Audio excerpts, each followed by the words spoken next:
বকেয়া বেতন এই কোম্পানি দিচ্ছে না। ঢাকা ইপিজেডের actor, Bultex, South China, Bultex limited 4টা ফ্যাক্টরি আজ 8 মাস যাবৎ বন্ধ। আমরা ব্যবসার অফিসে গেছি, বারবার মিটিং করছি, আমাদের কোনো সুরাহা তারা দিতে পারে নাই।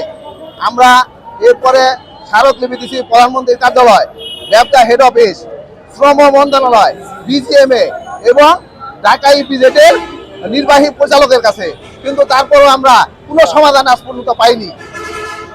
এমত অবস্থায় এই 8 মাস যাবৎ বকেয়া বেতন, অন্যান্য ভাতাদি কিছুই আমরা পাইনি।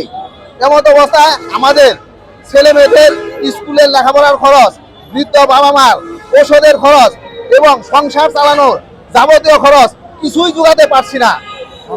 বিগত 8 মাস যাবৎ আমরা অত্যন্ত কষ্টের মধ্যে চলতেছি।